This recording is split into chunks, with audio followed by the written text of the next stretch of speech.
Olá, irmãos, saúdo cada um de vocês com a graça e a paz do nosso Senhor Jesus Cristo, amém? Meu nome é Miriam Anita, estamos aqui para estudarmos o texto do irmão Jorge Vinícius, cujo nome é A Nossa Melhor Pregação. Esse texto foi escrito para o Manancial, lembrando que o Manancial é uma publicação da União Feminina Missionária Batista do Brasil, que oferece 365 meditações, uma para cada dia do ano. Então, todos os dias, se vocês quiserem estudar a palavra, vai ter uma meditação lá para você.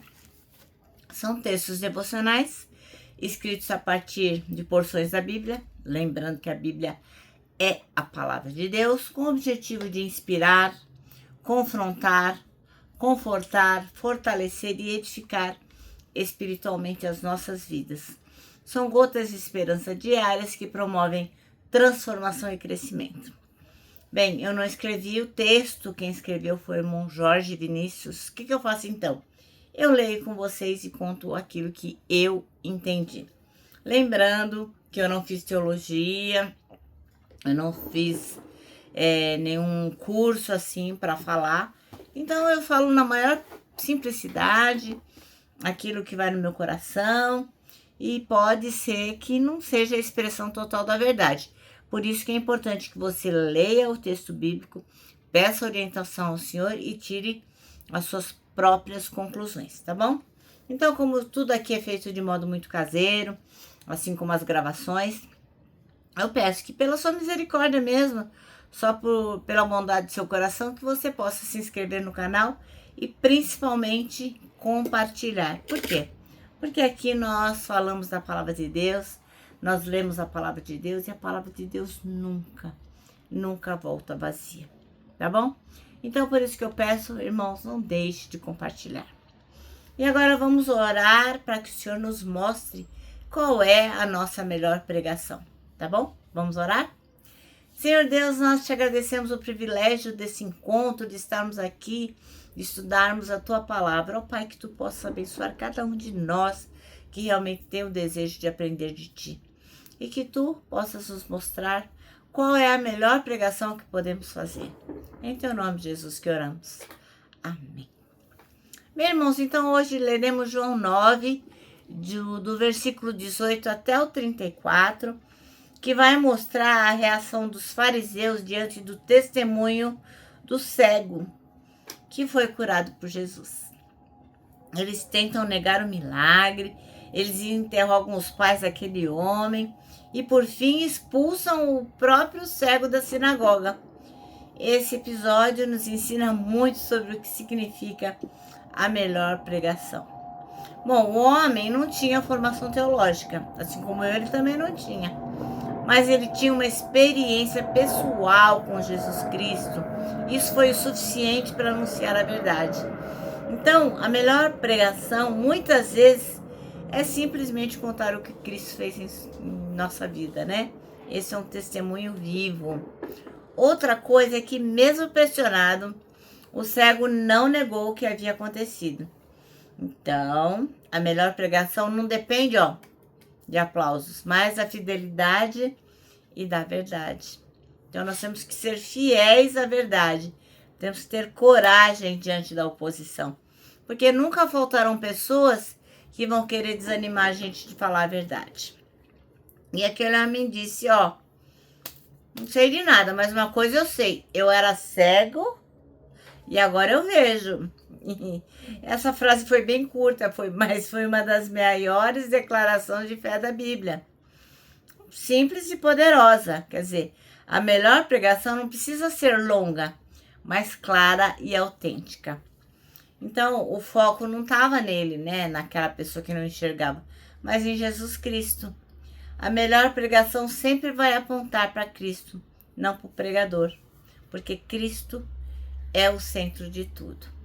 Moral da história, esse texto vai nos desafiar a lembrar que a pregação mais eficaz, mais importante, não é necessariamente a mais eloquente, mas aquela que nasce de um coração transformado. Amém? Então vamos ler o texto. Ele está em João 9, de 18 a 34. Como tenho dito todos os dias desse ano, Eu tô lendo na Nova Tradução, na linguagem de hoje, você lê na sua tradução e tá tudo certo, no final dá tudo certinho, tá bom? Então vamos lá, 9, 18 a 37. E diz assim, ó. Bom, os líderes judeus não acreditavam que ele tinha sido cego e que agora podia ver. Por isso chamaram os pais deles e perguntaram: "Este homem é filho de vocês? Vocês dizem que ele era cego. Como é que agora ele está vendo?" E os pais responderam: "Sabemos que ele é nosso filho e que nasceu cego, mas não sabemos como é que ele agora pode ver, e não sabemos também quem foi que o curou. Ele é maior de idade. Perguntem a ele mesmo, poderá explicar." Os pais disseram isso porque estavam com medo, pois os líderes judeus tinham combinado expulsar da sinagoga quem afirmasse que Jesus era o Messias. Foi por isso que os pais disseram: "Ele é maior de idade, perguntem a ele." Então, os líderes judeus chamaram pela segunda vez aquele homem que tinha sido cego e disseram: "Jure por Deus que você vai dizer a verdade. Nós sabemos que esse homem é pecador." E ele respondeu: "Se é pecador, eu não sei. De uma coisa eu sei: eu era cego e agora eu vejo. O que foi que ele fez a você? Como curou você da cegueira?" Tornaram a perguntar. E o homem respondeu: "Eu já disse, e vocês não acreditaram. Por que querem ouvir isso outra vez? Por acaso vocês também querem ser seguidores dele?" Então eles o xingaram e disseram: "Você é que é seguidor dele, nós somos seguidores de Moisés. Sabemos que Deus falou com Moisés, mas esse homem nem mesmo sabemos de onde ele é." E ele respondeu: "Que coisa esquisita. Vocês não sabem de onde ele é, mas ele me curou. Sabemos que Deus não atende a pecadores, mas ele atende os que respeitam e fazem a sua vontade. Desde que o mundo existe, nunca se ouviu dizer que alguém tivesse curado um cego de nascença. Se esse homem não fosse enviado por Deus, não teria podido fazer nada." E eles disseram: "Você nasceu cheio de pecado e é você que quer nos ensinar?" E o expulsaram da sinagoga. Amém? Bom, então, o versículo escolhido pelo irmão Jorge é o 25, que diz: "E ele respondeu: se é pecador, não sei. Uma coisa eu sei: eu era cego e agora eu vejo." Que coisa maravilhosa, né? Então, irmãos, um cego de nascença foi investigado pelos religiosos daquela época por ter sido curado, né? Alguns até duvidaram, acharam que ele nunca tinha sido cego. E aí abriram um inquérito e foi lá prestar depoimento. Quando ele se encontrou com Jesus, ele era cego. E quando voltou de Siloé enxergando, Jesus não estava mais lá. Então, ele sabia o nome de Jesus, mas não o reconheceria na rua, porque ele nunca tinha visto Jesus, né? Em seu depoimento, ele foi confrontado pelos homens da lei que acusavam Jesus de ser um pecador. E a resposta do ex-cego foi o melhor testemunho que alguém poderia dar. Puxa vida, coisa melhor não tinha, né? Minha vida era de um jeito antes, e agora a minha vida é de outro jeito. Depois que eu conhecia Jesus, depois que eu encontrei Jesus, depois que ele me curou, a vida mudou completamente e mudou para melhor. Bom, muitos podem achar que precisamos de um grande estudo teológico, de algo assim muito profundo e de muito conhecimento para apresentar Jesus àqueles que ainda não conhecem. A experiência do jovem que era cego é muito didática, né? Deixe as pessoas saberem o que Jesus fez por sua vida. Simples assim.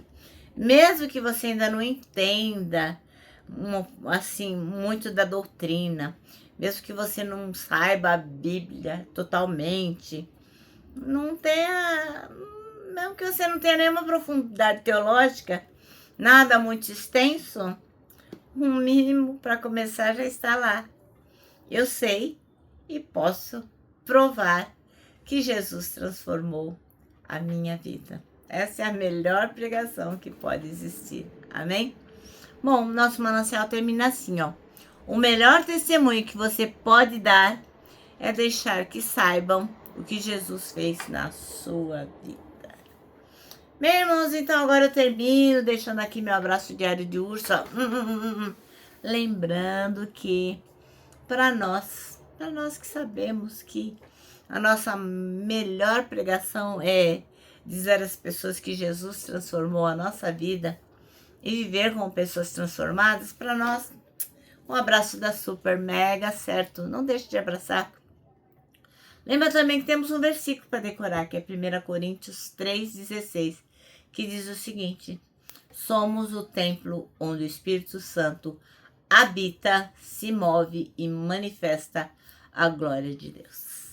E agora eu termino deixando uma frase de Augusto Nicodemos que diz o seguinte: arrependimento não é quando você chora, nada disso. Arrependimento é quando você muda.